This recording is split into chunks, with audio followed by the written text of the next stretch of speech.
Hello everyone.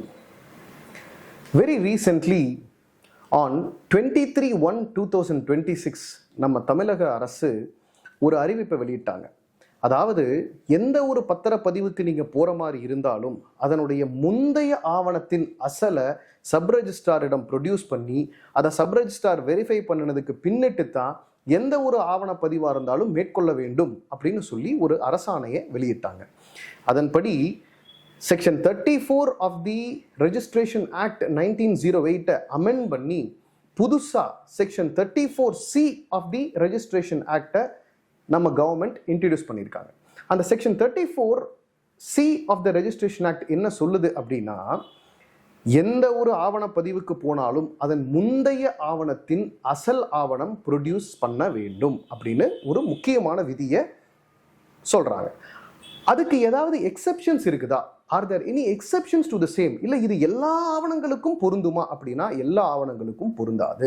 There are two major exceptions to the same. ஒன்று, இந்த விதி ஆன்செஸ்டரல் ப்ராப்பர்ட்டிஸ்க்கு பொருந்தாது. அதாவது பூர்வீக சொத்துக்களுக்கு இந்த விதி பொருந்தாது. பூர்வீக சொத்துக்கள் தான் என்னன்னா 3 தலைமுறையை தாண்டி வாரிசுதாரர்கள் அனுபவிச்சுட்டு வர்ற சொத்துக்கு தான் we call it as an ancestral property or பூர்வீக சொத்துக்கள். ஸோ அவ்வாறு இருக்கும் பட்சத்தில் 3 அல்லது 4 அல்லது 5 தலைமுறை தாண்டி வரும் சொத்துக்கு பேரண்ட் டாக்குமெண்ட் அசல் ஆவணம்னு எடுத்தீங்கன்னா it would be at least 100 years old, 1920 or 1918 அந்த வருடங்கள் இருக்கக்கூடிய பத்திரமாக தான் இருக்கும். ஸோ அடுத்து வரக்கூடிய வாரிசுதாரர்கள் அந்த 100 வருட பாரம்பரியமான அந்த பத்திரத்தை பத்திரமா வச்சிருப்பாங்களா அப்படிங்கிறது மிகப்பெரிய ஒரு கேள்விக்குறி. ஆனால் என்ன செஞ்சிருப்போம், வழக்கத்தில் என்ன செஞ்சிருப்போம்னா, தாத்தாவோட சொத்துக்கு பையன் பட்டா வாங்கி அனுபவிச்சுக்கிட்டு இருப்பா. அப்படி பையன் இறந்தாச்சுன்னா அவருடைய டெத் சர்டிஃபிகேட், லீகல் ஹேர் சர்டிஃபிகேட்டை வச்சு அடுத்த வர தலைமுறையினர் பட்டா வாங்கி அந்த சொத்தை அனுபவிச்சுட்டு வருவாங்க. ஸோ இந்த சிச்சுவேஷனுக்கு this rule will not be applicable. So இந்த சிச்சுவேஷனுக்கு நீங்கள் என்ன கொடுக்கணும், ப்ரொடியூஸ் பண்ணணும் அப்படின்னா, பேரண்ட் டாக்குமெண்ட்டுடைய நகலும் encumbrance certificate, parent document execute பண்ணப்பட்ட தேதியிலிருந்து இன்று வரை இருக்கக்கூடிய என்கம்பரன்ஸ் சர்டிஃபிகேட்டும் இப்போது தற்போது எக்ஸிக்யூட்டரா கையெழுத்து போட போறவங்க பெயரில் உள்ள பட்டாவும் ப்ரொடியூஸ் பண்ண வேண்டும்.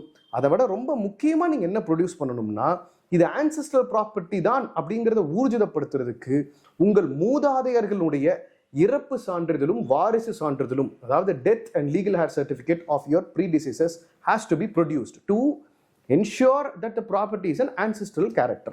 ஓகேங்களா? ஸோ இந்த விதி general principle will not be applicable to all documents. ரெண்டாவது எக்ஸெப்ஷன் அரசாங்கத்திடமிருந்து, when you purchase a property from a sovereign body, for example ஒரு கிரயமாகவோ அல்லது ஒரு நில ஒப்படைவாகவோ நீங்கள் அரசாங்கத்திடமிருந்து பெறப்படும் சொத்துக்கள் எதுக்குமே அந்த சொத்துக்களுக்கான பதிவு செய்யும் பொழுது அதனுடைய முந்தைய ஆவணத்தின் அசல் அவசியம் அல்ல. So there are two important exceptions that have been provided to this particular rule.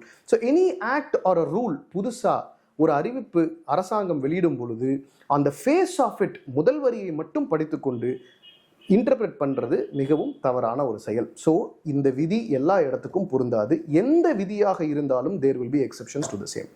Thank you.